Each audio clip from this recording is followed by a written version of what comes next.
Hello, you're listening to the Neil Lamptey Show. My name's Joey, and I'm joined by Paul. Good evening, mate. And this week with Jim Brown, club historian and author of Play Up Sky Blues. Hi, Jim. Thanks for joining us again. Hello, Joey. Good to be here. Yeah, good. In a sad week. In a sad week, yeah, under difficult circumstances. But thank you for joining us because Paul, you wanted to talk about a sad passing this week, didn't you? Yes, I mean, as me and Joey have discussed, unfortunately, Joey never saw Cyrille Regis play live, and has only really seen him for the cup final. I saw him when I was a kid. He was coming to the end of his Coventry career, and I don't think I really saw the best of Cyrille Regis. And it was only as you grow older you realise just the impact he had, not just on Coventry City, but also the world of football itself, and especially English football. And we don't think about it now as being such a big thing that players of Cyrille Regis' race should become an issue. But obviously it was when he was breaking into the West Brom team in the 1970s.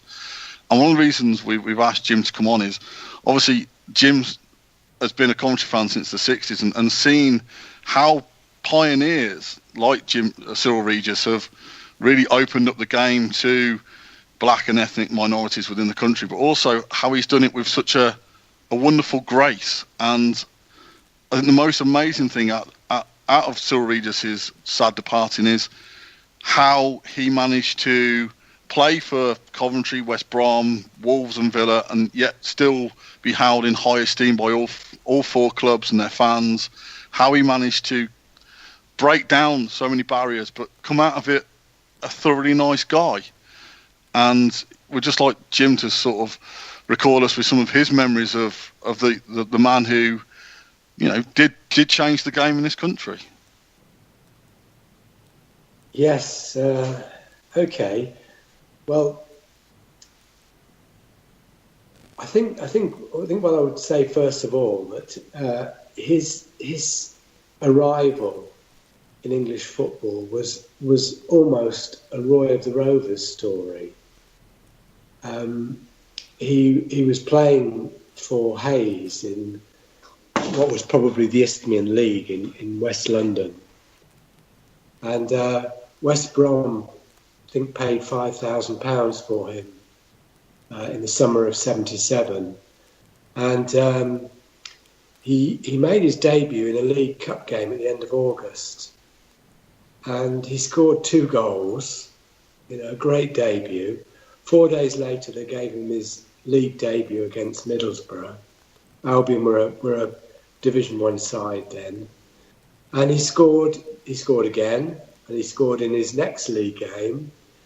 And you can imagine the impact. This is, a guy that's come out of non-league, not even the sort of highest level of non-league, and gone into Division 1 and started scoring goals for fun. And if I remember rightly, the goal against Middlesbrough was, one of his special ones. It was like the one that won goal of the season against Norwich a few years later, like the one he scored against us in the '82 Cup game. And the impact, it was like Roy of the Rovers, and it was the talk of football. How he'd come from humble beginnings to play at the highest level, and I don't think it really stopped for Cyrille for the next 2 or 3 years. It was just a non-stop ride to the top of football. I think the first season or maybe it was the second season, he won the PFA Young Player of the Year award, and the second season Ron Atkinson had taken over as manager, and they were just a fantastic team. They pushed Liverpool really hard for the title, with Regis, Cunningham, Tony Brown, Ali Brown, really hard defence, players like Derek Statham, John Weil, and Willie Johnson on the wing. They had there were no real stars in it, but they were just a great team. And of course, they had the 3 degrees: Cyrille, Laurie, and Brendan Batson. They became known as the 3 degrees because they were all black, and they were making a massive impact on black football as well as football itself. He was unlucky not to win more England caps. This is it's a mystery, but I think there are a couple of factors why he didn't. He didn't even get recognised by the full England squad till about 81 or 82. And he had stiff competition. You had Kevin Keegan, Trevor Francis, Paul Mariner, Bob Latchford, Peter With. They had there was a host of top English strikers, and I think another factor was that he was playing for an unfashionable team. The Albion weren't fashionable, and that was against him. In fact, I seem to think he was the first Albion player since Jeff Astle to play for England. Not absolutely certain about that. Oh, no, unless Brian Robson played, maybe Brian Robson, but he was a bit special as well. Was it a shock when I mean, obviously the way that people talk about him now when he was at West Brom, was it a major shock when because for all of our love of Coventry, we know that they were a team in the early 80s who liked to dabble with the relegation battle. Was it a massive surprise when he signed for Coventry from West Brom? Well, Cyrille himself, in his autobiography, calls the period from 82 to 86 as the wilderness years, and he basically he lost it for 3 or 4 years. He wasn't playing at anything like the level he'd been playing at previously. And I think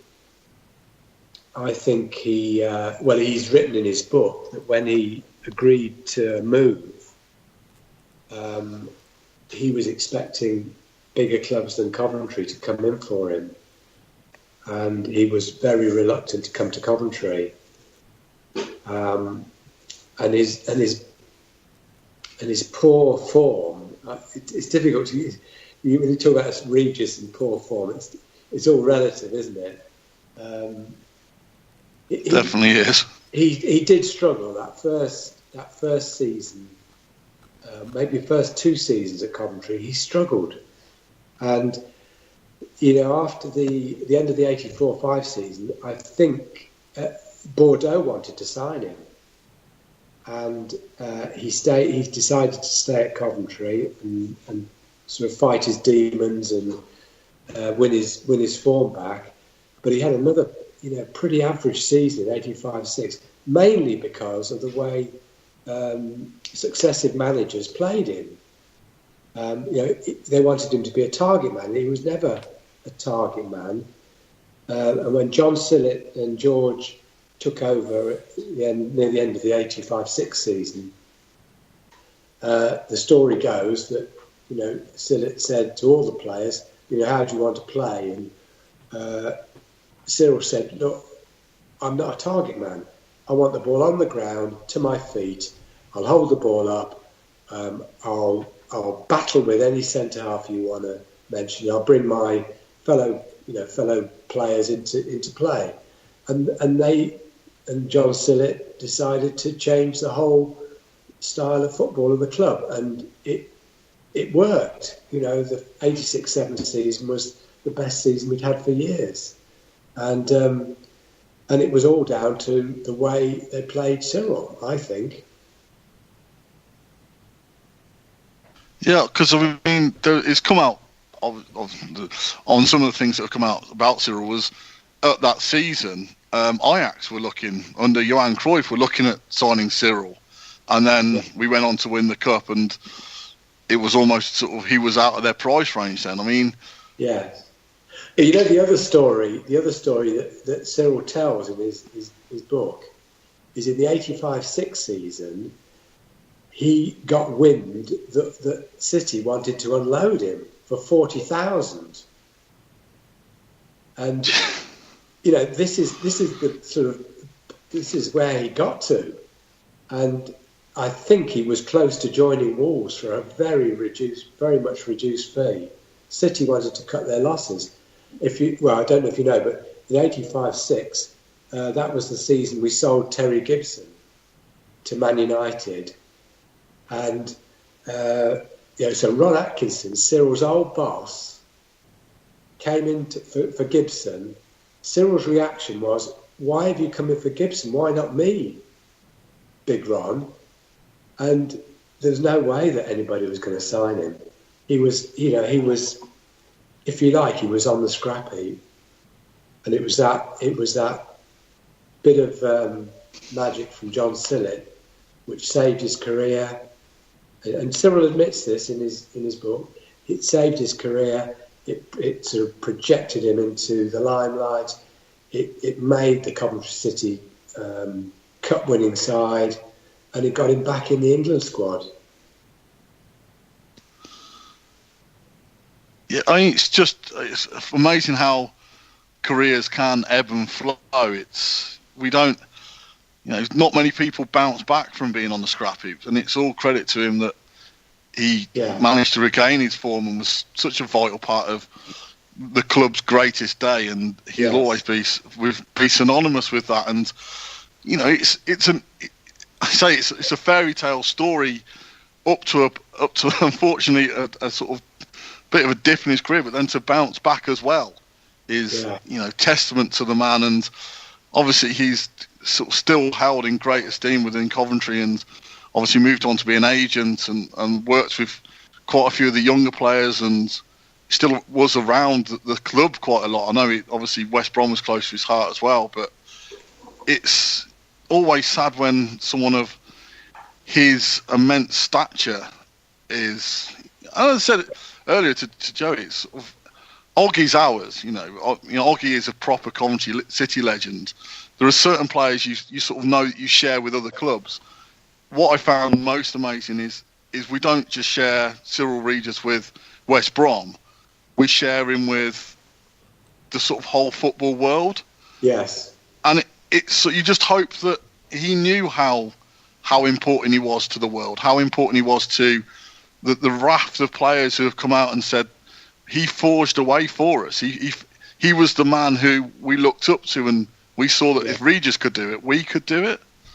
Yes. And that's just such an amazing accolade to put on anyone's door, really. And as I said, I don't think I ever met him myself, but everyone who you sort of heard from who spoke to him just said he was also just a nice guy. And I suppose from your role with the Former Players Association, you must have come across him numerous times.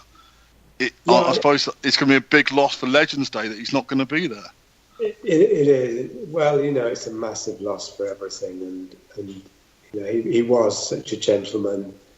I used to bump into him in Legends Lounge after a game, and he'd be standing there, and he'd go over, and he always had the big smile, and you'd ask him about the game, and you'd ask him about the players, and at the end of the conversation, he had this quiet composure, but he had so much wisdom. And you ended the conversation thinking, God, I know nothing about football, having listened to Cyrille.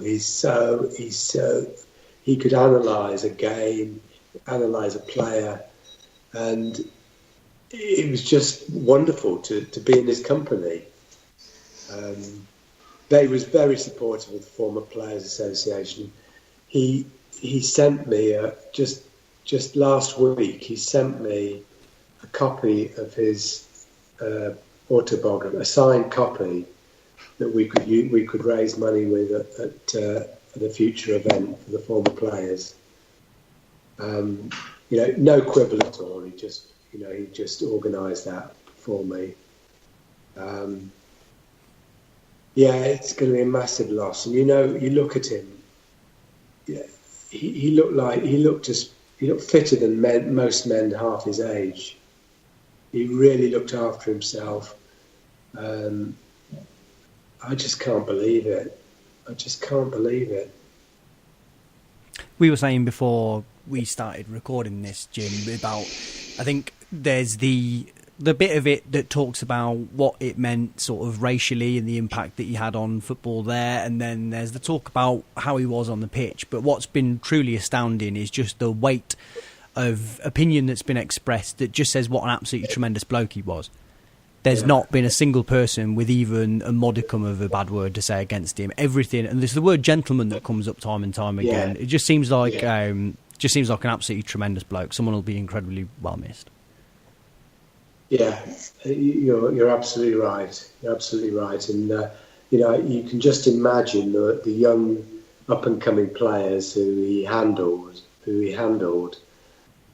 To listen to his wisdom and experience, it must have been inspiring, because he just had that way with people, and he had some very, very good talent under his wing. Some very good talent. Yeah. And they're going to miss him. So there was an article in the paper today that when Lukaku was on loan at West Brom, he sought out, or was sort of, he met Cyrille Regis, and he's talking about how much he advised him and helped him, and he seems to be a player who spanned generations, and to talk to not just the generation that he played with, but generations past and future, and it's just it's always a shock when someone passes, but I say someone at 59, and whenever you did see him walking around the ground, you didn't see it. You wouldn't believe he was 59 to look at him. I think he was going to be 60 early in February, wasn't he? So it's one of those. I think we have to now go forward and celebrate his life. I know the club are doing something on Saturday, and I think we need to, appreciate sometimes the players we've got and the players who moved on from playing football and what they gave us in their time. And I said it's unfortunate. I don't think we never really got to say thank you to Cyrille sort of as much as we probably like. So, I think he always he had a softer spot for the Albion than us. There's no question of that. But he did love Coventry City as well, and he was very proud to be part of our greatest day. And he almost every Legends Day he was there, and he mixed with the older members, the younger members, and he was great company.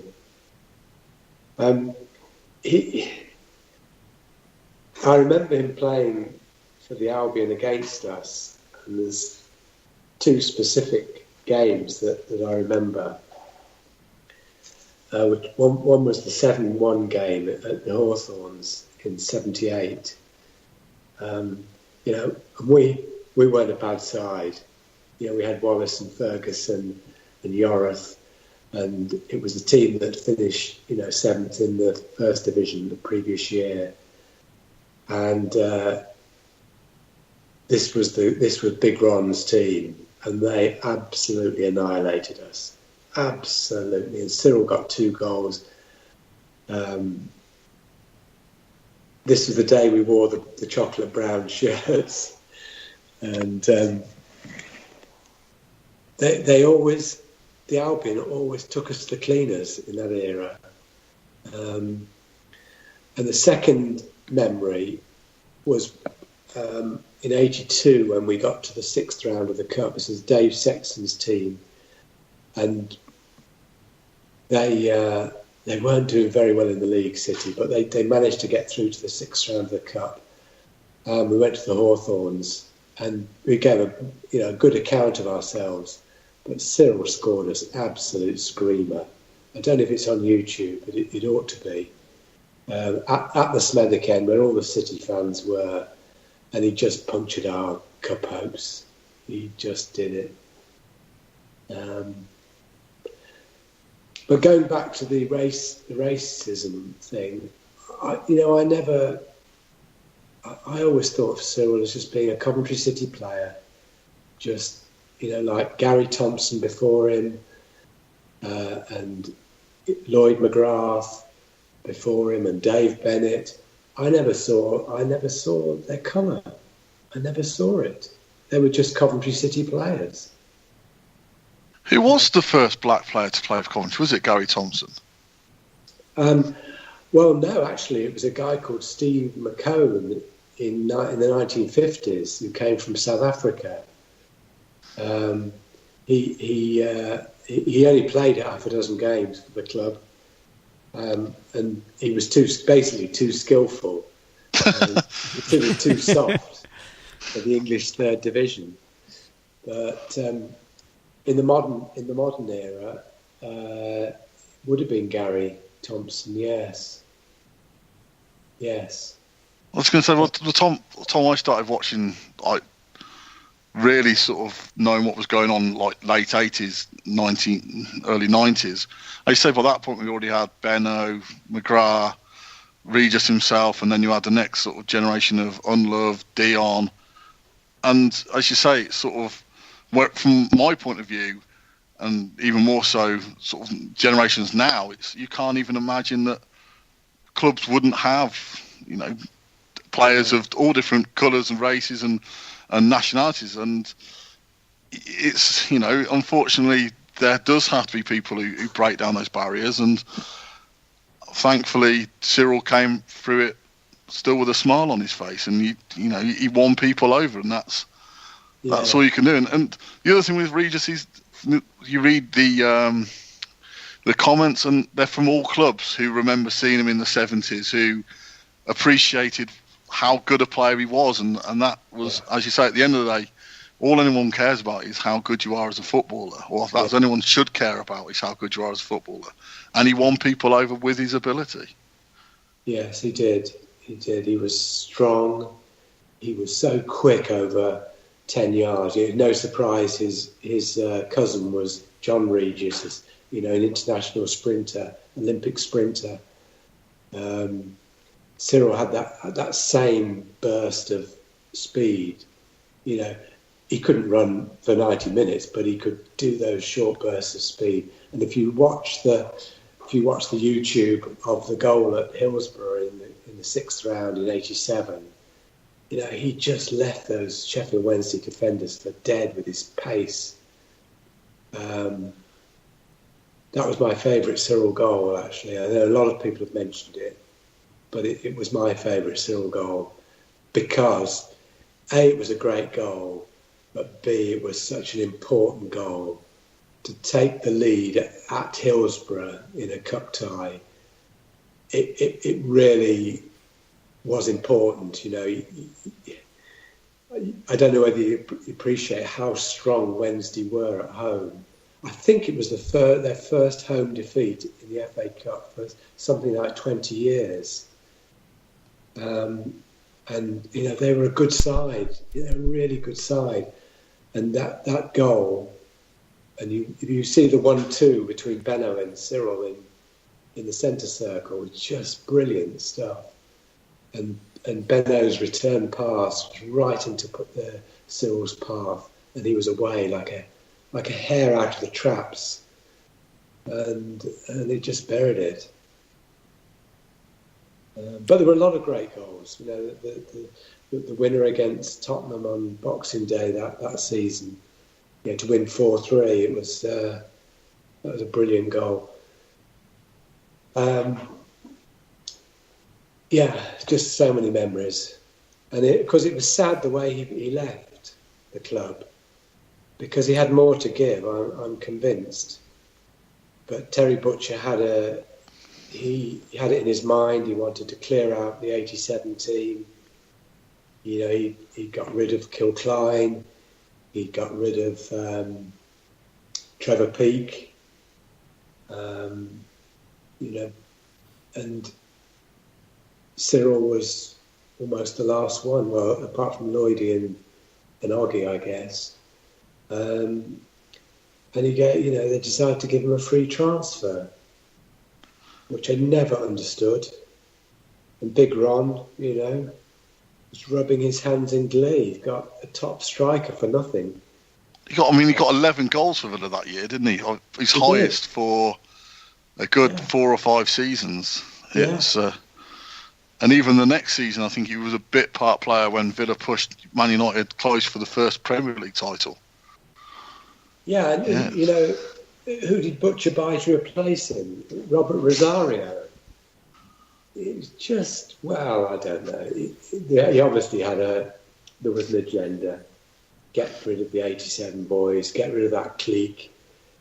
Because, when John Cyrille was manager, I think maybe in his last year, he made Trevor Peake and Cyrille player coaches with a view to them, when their playing days were over, they had a job at Coventry coaching. He recognised that they had the coaching ability that would help the club, and gave them that title while they were still playing. Of course, Butcher threw all that in the bin. Yeah, I don't think Butcher will go down as one of our greatest ever players or managers, will he? I mean, because you know what happened, of course. Final day of Cyrille goes to Villa. Final day of the season, we're playing at Villa Park, needing a result to stay up, and he scored. And didn't he 2 minutes? Yeah. And I remember where I was when I wasn't at the Villa Park, but I remember exactly where I was when that happened.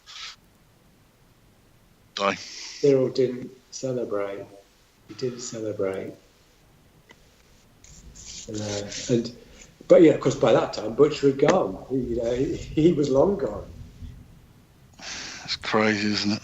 Because the other thing is that from the time that John and George took over and changed the style and gave Cyrille his head, we never had another relegation battle until Cyrille had gone. 5 years without a relegation battle. That says a lot, doesn't it? Yeah, we'd like to go back to those times and rectify some of those mistakes, wouldn't we? Right. Yeah. Right, Jim, shall we let you get off? Thanks ever so much for joining us to share your memories of a truly great man. Yeah, thank you very much for letting me join you. It's going to be an emotional few days, and I'm sure on Saturday it's going to be even more emotional when they have a minute's applause, and we can remember this great man. Absolutely. Yeah, Cheers, thanks very much, Jim. Thank you very much. I'll listen to the podcast later. Good man. Cheers.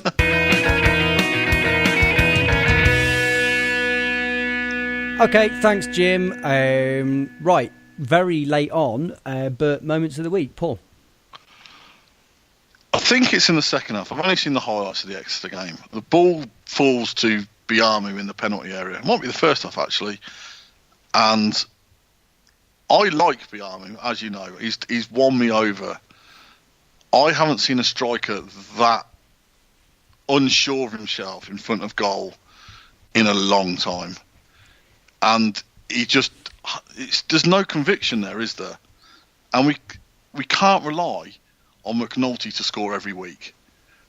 Biamu's got to find something in him to start putting these chances away, because the chances are falling to him now. It is worrying that he's not converting these chances, because earlier in the season, I know our record against the top six was brilliant, but you look at those games, in most of those games against teams like Exeter and Luton, the goal scorers in open play were Jody Jones and Nazon. And we haven't got either of those. So players like Biamu are going to have to start taking decent chances or half chances against these teams if we're going to continue this push to get promoted. I don't want to sound like Meatloaf here, but you took the words right out of my mouth. That was going to be pretty much the kind of the focal point of the Exeter rundown. But yeah, it's McNulty had some chances in that game, but Biamu looks like he had the ones that were a bit better. And I think I'll try and break it down in a bit more detail in a second. But there's two problems. One, it's Biamu, who I think almost it isn't necessarily him that's the problem. He adds to the problem that he doesn't score goals. But that when he's presented with them chances, it's very, very difficult for us overall when he doesn't put them away. But it adds so much more pressure on him when we don't get any goals whatsoever from midfield. And I think that much as that is a problem, as much as Biamu is the problem, it's the fact that we don't score goals from midfield, do we? And I think that is always going to make it very, very, very, very difficult for us. If you take the cup games out, if you only purely look at the league games, I don't think there's been a league game that basically, if McNulty doesn't score at all, I don't think we've scored a league goal. I mean, if we haven't scored in a game since like October or something. I think Doyle scored that freak goal, didn't he? No, what I mean is if basically then McNulty went on to score 2, didn't he, in that game? And the other game was the game where Bailey scored with his deflected shot quite early on. And there's no goals from anywhere else in the team. I mean, I know Grimmer scored in the game against Stoke, that's great, but he hasn't scored in the league, or he scored in the league, but the second game of the season. The rest of the defence aren't adding many goals in the league. The midfield, Doyle has got 2, and that's fine for Doyle, but Doyle then shouldn't be the highest midfield goal scorer. You take Jody Jones out, and Doyle scored 2, and everyone else is on 1, and that's why we've only scored 28 goals this season. There aren't goals throughout the team, and I know McNulty's been in exceptional form recently, but in some of those games he's still missed a fair few chances. He's still not the most clinical striker. It's not a criticism. No, not at all. It's just a fact. If he was clinical, he wouldn't be in League 2, would he? So we've got this issue where we don't score enough goals. And the young lad we got loan from Reading bagged a hat-trick in the 23s the other day.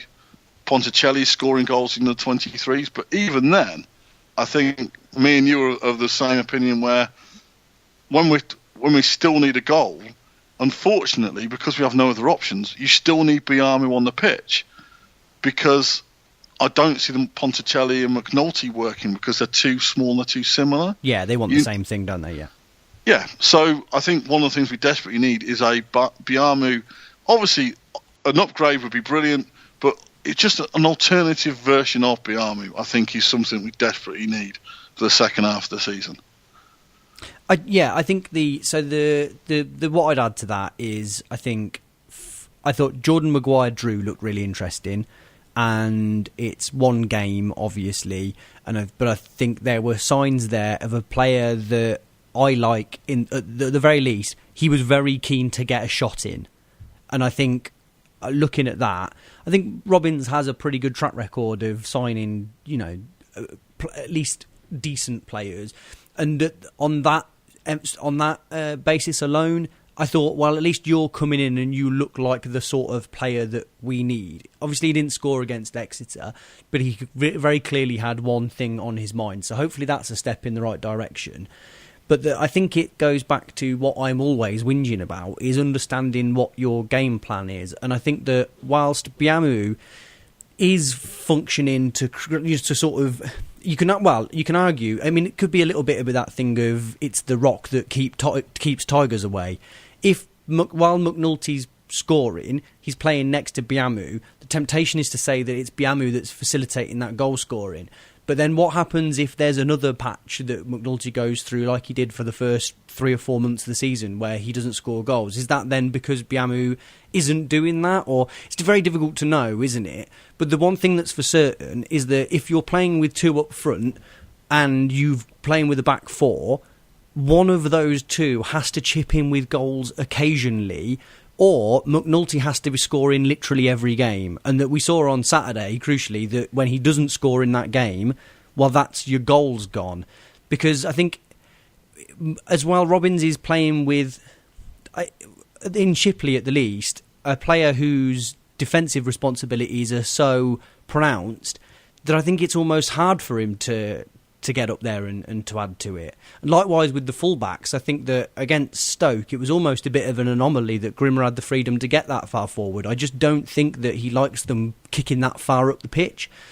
And I think it adds an awful lot of pressure on Biamu to score those extra goals, because Robbins doesn't really let the other players off the leash enough to get up there and contribute. And I think if that's going to be the case, where it is those two that are kind of the only attacking players. I mean, how we went from a situation at the start of the season where we were bemoaning only attacking with 3 players, and that we've managed to drop that back rather than forward, I've got no idea. But it's frustrating.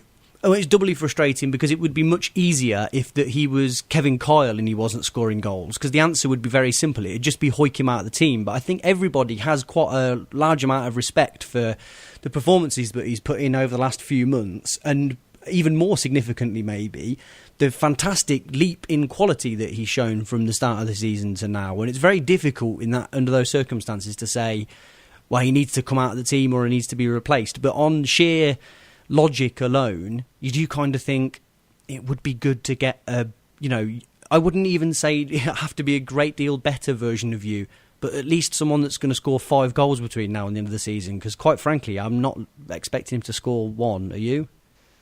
Well, no, I mean, as I said, my issue with him is the fact that he doesn't look confident in front of goal. I mean, we talked about the other week whether or not he went down too easily, but he didn't get a shot away. That chance against Exeter, it's all a bit woolly. If he's blasting that over the bar, you're like, at least you've given that full throttle. It was just a bit under. He didn't back himself to just give it his all, so he sort of half-heartedly did it, and you're like, well, that's not what you need. You need to be belting that ball. If it break the back of the net, you need something now. You need to be missing chances because you're over-hitting it more than, it's just. But I think also, going back to one of your previous points, I think you make a very salient point. I think we have to accept we're quite a long ball team. Yeah, well, yeah. That's what we are. We might not like to, everyone might not like to admit it and might try and pretend that we're a passing team. We're not really. We're very much a team that goes back to front quite quickly. And then when you take Biamu out, we don't have anyone else to challenge for the ball. So it's easy for opposition teams to play against us. When he's there doing what he does, he makes life more difficult. Also, I think we have to accept the fact that Exeter have got a tremendous home form, and losing to Exeter probably isn't that much of a surprise. It is the first defeat for a while since the Port Vale game. So things are on an upwards trajectory, but conversely, that was the 11th time this season we failed to score. And that is an issue. I mean, there's no denying that goals are something we struggle with. And we had a great Christmas period, but now Swindon's away record is the best in the division. And losing against Exeter, if we'd have got away with a draw, it's one of those things. A defeat is an issue because we now have to beat Swindon due to what's going on with Swindon, the fact they've got a game in hand. It puts pressure on these other games now. We're not building up pressure on other clubs. We keep putting ourselves under pressure. Yeah, well, and the other problem with that is that, as Dominic will tell us shortly, Swindon's away form is absolutely magnificent, and it's going to be a very, very, very difficult game on Saturday, and one that, big game Claxon, I think it goes down as another big game, doesn't it? I think it's one that, especially in light of, I think I'm happy to kind of, in the same way that I wasn't getting overly carried away when we were in 3rd, I'm also not going to lose my shit when we're in 8th now, because it's these games now that add context. And I think you can go to Exeter and lose that game, but you do have to go back home and beat Swindon. That's the reality of it, isn't it? I think we'd all be happy with that kind of, win all your home games, draw most of your away games kind of methodology of going up. But I think that it does require you beating Swindon on Saturday. And if I'm honest, I don't see it happening. But let's keep our fingers crossed. The other question is then, do we put our faith, if we're not going to go for Biamu, with the lad that's scoring for fun in the under-23s? No, we do not go back to Beavon. We use Beavon's goals to make other clubs realise that Beavon still exists. I was really, really hoping that you might indulge me and just say, oh, you mean the lad from Reading, so that I could say no, Stuart Beavon. But you can read me off the book, can't you? Yeah, I mean, as I said, Swindon is a big game. We need to get something out of that game. My other worry was the fact, again, it felt like a bit of after the Law of Mayor's show, after we beat Stoke, and we couldn't back it up with a performance against, or at least a result against Exeter. From what I understand, the game was dire, but we may have shaded it. But there's no point shading the games in all the stats if we're losing 1-0 on the pitch. And the most depressing stat of all the stats is, of the 27 league games we played this season, in 20 of them, only one side has scored. And if we're going to gift goals away, and the first goal is a gift, whether or not it's Burgess' fault, whether or not the defender doesn't hear the call, or does hear the call but doesn't get out of the way, whatever you look at it, it's a disastrous goal to give away. And we've shown we're not that adept at coming from behind, because we don't have the players to break teams down. And again, from the highlights I saw, I haven't watched the entire match, we again seem to have a lot of long-range shots, a lot of shots where the player's off balance or trying to fire through defenders. We don't seem to create that many clear-cut chances. So we've had 11 shots on target, but if the keeper's not having to pull off a decent save, it's all a bit pointless. So it's a bit worrying that we're halfway through January and we signed these two kids. Let's hope they are as good as they seem to be on paper, but they're not players I'd be hanging my hat on to get promoted. I still think we need an experienced, not a bloody Dean Henderson, whatever his name was. Yeah, we need someone who's preferably been there and done that and gives us a bit more of a boost. Stuart Beavon? No. I want to take you back to something before. You said the most depressing stat of all of the stats, which I think would be a good name for the book that you write eventually. Well, obviously after this game we've got Milton Keynes Dons, and then the next league game after Saturday is Cambridge. And Cambridge we've not failed to score in 11 games. Cambridge have failed to score in 12. And I think both teams have kept like 13 clean sheets or something. It's the game against Cambridge could be the dullest game ever played. Yeah, get your tickets out for that, kids. Yeah, start queuing for that one. Yeah. Okay, I think the only thing I would add to the Exeter game is I don't know whether I had one of them aberrations that you sometimes have. Their goalkeeper was named in the Football League Team of the Week, and in the I Follow commentary, the guy seemed to be really hot on him, and I'd read that this guy had an amazing game and really kept him in it. I didn't really see that, did you? From what you saw, as I said, I felt like the players contrived to miss a lot of the chances as opposed to them being world-class top saves. Remember, I know you will be able to remember this, Kieran Westwood at St Andrews. Yeah, of course. Well, oh, my word, yeah. Yeah, that's a goalkeeper keeping his team in it. Yeah, that was... Or Steve Simonson every time he plays Steve Simonson. Yeah, I mean, he didn't... I don't know, he just seemed to... He just seemed to be there more than anything else, which is more than can be said of. And I think, look, we don't need to remind everybody that we really like Lee Burge, but what Lee Burge was doing, all told, for their goal, I will never know. And that is that the third, not of his, because I think Liam O'Brien was responsible for at least one of the others. Is that the third absolutely cataclysmic goalkeeping error that we've had lead to goals this season? There was the Newport debacle. Newport, Forest Green. It's been a highlight of this season, hasn't it? Yeah, more than 3 perhaps, but there's been 3 that have been really, really astonishing. And do you know what the bit for me that did for the Exeter goal? It's not even the kick; it's the attempted save. I keep looking at that and thinking, I'm sure you can get a firm hand to that. I really didn't see how. I guess if you were him, it's not. You'd probably go, oh, I know it's harder than that. But I keep looking at it and thinking, I think he could have saved that. I just think he could have just. I don't know what's happened. But it seems to be, it's a very frustrating piece of this season, that, especially when it's Burge and he does so much good. And strangely, it's a function of something that I think Burge does really well, and he did really well at Morecambe, which was, I think he comes off his line really well, and I think he anticipates things well. It's just that this kick was astoundingly poor, and that his attempts at saving it was, less than adept. But as someone made a point on Twitter, it's one of those, isn't it? Burge mistake costs a goal. Biami probably should have done better with his chance, and no one's castigating him really. I mean, God. Yeah. We miss a lot of presentable chances. We don't. It's almost one of the strange ones.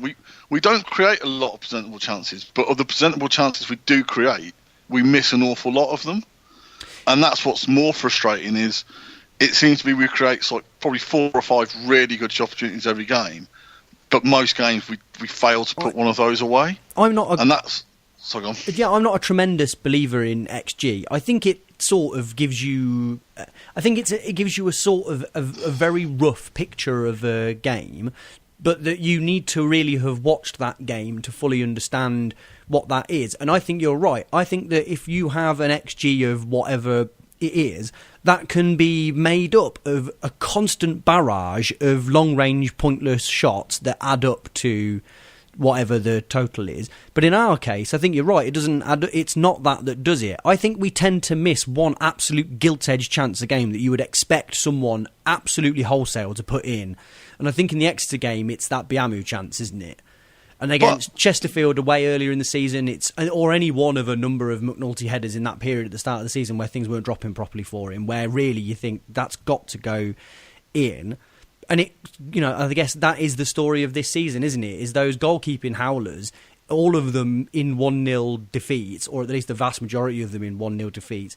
If you'd got even in a couple of those games, if somebody had have been on the end of decent chances properly, it's a lot more points, isn't it? Yeah, but I think it's also, that is League Two. Every game I've seen this season, both teams have had a really good chance that they've contrived not to score. I think Neil made a very salient point in the last couple of weeks where he said that sort of teams contrive not to score at times. Yeah. You don't stop them having chances. They get chances. It's just they're not good enough to take those chances. And the last home game, I failed to remember who it was against when we won 1-0, they had an absolute sitter at the end of the game where they couldn't believe they put it over the bar. And that wasn't due to good play from them, or it was just due to us switching off for a minute. And the strange strat about, I think Luton have failed to score in 8 of their 27 games, but they've still scored 60-odd goals. Because when they score, they absolutely batter teams. So there are teams out there who've scored in more games of the 27, but have actually scored a lot fewer goals than Luton. Because once the floodgates open for Luton, once they get in those positions of leading, they know how to kill games off. We're just not in that position where we struggle to really convert those chances. But that's, I said, I haven't looked at Luton, but I'm assuming that Luton have probably got 4 or 5 or 6 players who've got 3 or 4 or 5 goals, and more than that. They've got. I think there's 4 or 5 players that are probably on 8 goals. Yeah, and that is our major issue. That but we knew that. We saw that at the start of the season. That's not something that's new. That we don't have goal scorers anywhere in the team. We knew that at the start of the season. The question was, if we rode it out till January, where do we go from January? We were always going to pick up, I'm sure there are other clubs who have picked up Premier League loans and Championship loans, and that's where we're at for 18, 19, 20-year-olds who we're hoping have that magic impact. I suppose we're waiting to base. I think part of it's we're waiting to see if Maddison goes from Norwich. If he goes for 10, 15, 20 million, then we get a proportion of that. So at least then we can invest some of that money. But I think, as I said, I think we have to accept the fact we are what we are. We're a long ball team who need a target man on the pitch. If we get that money, I think we just have to go for a big lump up front. I mean, the other worry is if we lose Bayliss, who I think has really kicked the team forward. We need to replace Bayliss with another player who's got a more attacking bent than Kelly and Doyle. Yeah, I don't want to go too much into the Exeter game because I want to wrap up soon, but I was impressed. The first proper chance that I've had to look at him, I was impressed at how how experienced he looks in terms of dragging the ball forward, which I think in a team like ours with so little attacking thrust, that's a head beyond his years in terms of carrying the ball that 10 yards that you need sometimes to get you up the pitch. I thought he looked like I could see why people are so taken by him, and look forward to seeing him a bit more on Saturday. I want to throw over to Dominic before we go. So I caught up with him earlier to talk about the Swindon game in more detail, who we should watch out for, etc., etc. So here's that now.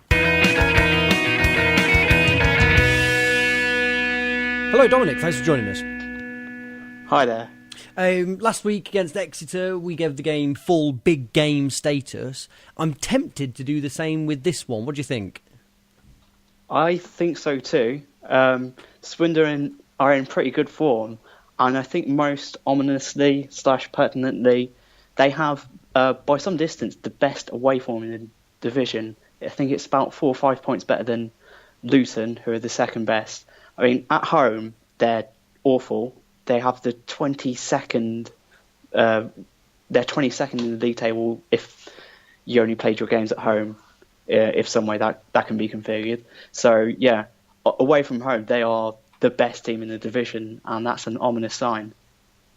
And a couple of signings made in the last couple of days, by the looks of it. Keshi Anderson from Palace, is it? And Mark Richards. Anything that we should fear in those two? So Keshi Anderson had been on loan at the club during the season already, and they've made it into a permanent deal. He's a striker, but he's ended up sort of playing as a ersatz number 10, just sort of busting around, good energy, creates chances. Can blow a little hot and cold, but they've invested in him, and he's a player at an age will probably get better over the next few years. Mark Richards, who strongly rumoured that we were in for him. I read somewhere that he'd actually been training with us last week, so I don't know whether we might have ended up turning him down. But in terms of a proven League Two goal scorer, he is one, although he is on the old side now and not the most mobile of strikers. Whenever I've seen him play, he's one of those players who sort of just comes alive in the box. In terms of other potent League Two goal scorers, they've got Luke Norris, who's on 11 goals, but that is one of them strange Nason players where actually his goals per minute actually is better than that initial goal tally looks, because I think that's roughly what McNulty has got, isn't it? What do you know about Luke Norris? Yeah, so Luke Norris is not the most popular of players at Swindon. There's a feeling that he is someone a bit like Nason, actually, who can blow quite hot and cold. So on his face doesn't look like he's working particularly hard when he's not involved in the game. And yeah, he's just one of those strikers who can just as easily turn a shot in from 30 yards out from absolutely out of the blue as he can fluff a chance from 5 yards out. I mean, he's quite a big striker too, but yeah, he's an incredibly inconsistent and frustrating player. But this season he's been more on the side of effective than he has previously been.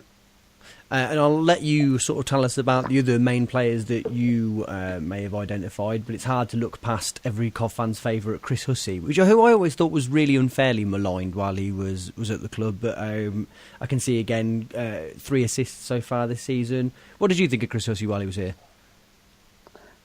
I had a lot of time for Chris Hesse. I liked his attacking play. I thought during our time in the Championship, at times he looked quite good, quite useful, looked like a good weapon. And for some reason, as soon as we went into League One, he sort of carried all that baggage from our relegation season. And you heard a few things say he wasn't the most fan friendly of personalities, and I think that massively went against him. And it is a bit mysterious because I think on a pure technical level, if you leave all the other stuff out of it, he was a good player for us, and his career subsequently has borne that out. He's become sort of a marauding left back. He's played in left midfield quite a lot, and his set pieces delivery is really good. He has been injured for large chunks of the season, and he might not be fit enough for this game. So who else then would you say to look out for? So who'll be taking over Chris Hesse's set piece duties will be none other than former Portsmouth, West Ham and Bolton set piece expert Matthew Taylor, who, I mean, basically his legs are gone. He can barely run, but he can take a set piece, and he's almost sort of their special teams player because he can really hit them, whether it's delivering the ball in or sending a direct free kick in from 35 yards out. They've got quite a few good set piece takers too. They've signed Ollie Banks on loan recently, who's a set piece expert, and they have a youngster called Edis Iandolo, who again scored an absolutely ridiculous set piece against Barnet a few weeks ago from about 40 yards out, which I think was a cross, but it's just one of those sort of freak goals which ends up looking good, like Michael Doyle's. That was your comment about giving a goal of the month and also hardest kick of the month tickled me a little bit when in reference to Doyle. How do you expect Swindon to set up? What sort of team are they? So, I think given their away record and the fact that they kind of have two cloggers in central midfield in James Dunn and Amin Lingansi, who aren't the most dynamic of players, but they can block the defence fairly well. They play a 5-man backline. They're going to try and hit us on the counter. They've got some good pace in the side, which we're going to have to be mindful of.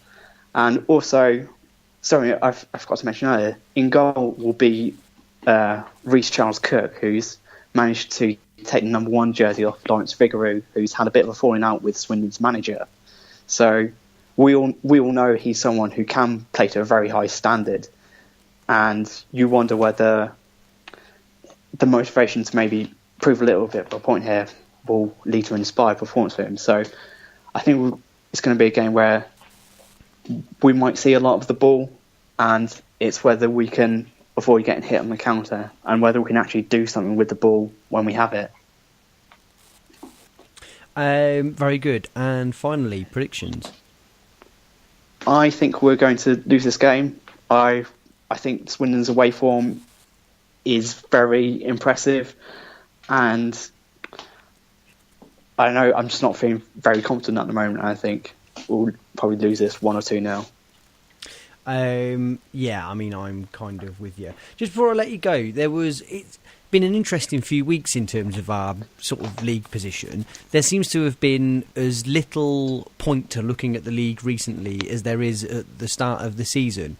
Do you feel like, I mean, we're in 8th at the minute, we were in 3rd last week. Do you feel like either of them were real league positions, or do we have to wait?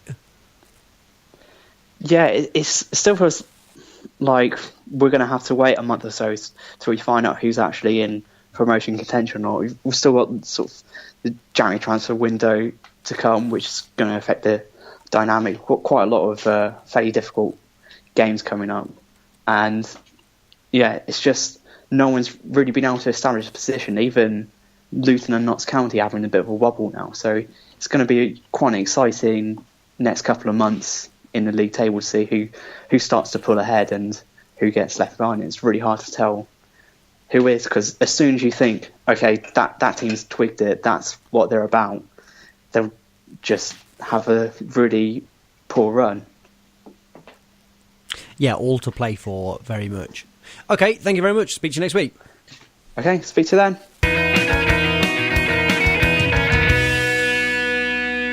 Okay, thanks, Dominic. Paul, final thoughts on anything before we wrap up?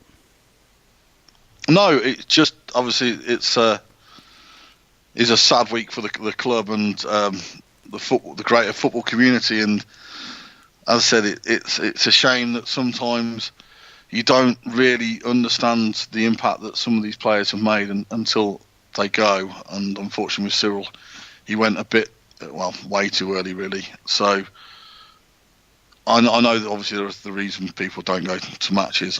If you are going on Saturday, I think we should remember a very special footballer, but more importantly, a very special man. Yeah, and thoughts, prayers, condolences, etc., with the family and everyone close to him. Okay, if you want to get in touch with us, it's at Neil Lamptey Show on Twitter. It's neillampteyshow@gmail.com on the email. Make sure that you subscribe on your podcast app to get the podcast delivered to you without any effort every week, and it would be tremendously helpful for us if you could leave a review. And this will be the final time I mention it because they're off sale. I just wanted to say a final thank you to everyone who bought a t-shirt that goes towards funding the podcast, which costs us a little bit every week to get up there, but the t-shirts have gone towards subsidising some of that, so thank you very much to everyone that chipped in there. And big hello to Neil, who was too busy to join us this week, but we'll be back next week. I think that's it, isn't it? Yeah, I think that's it. Fingers crossed for 3 points on Saturday. Thank you very much, Paul. Cheers, buddy. Thanks again to Jim for joining us earlier, and thank you for listening. Bye.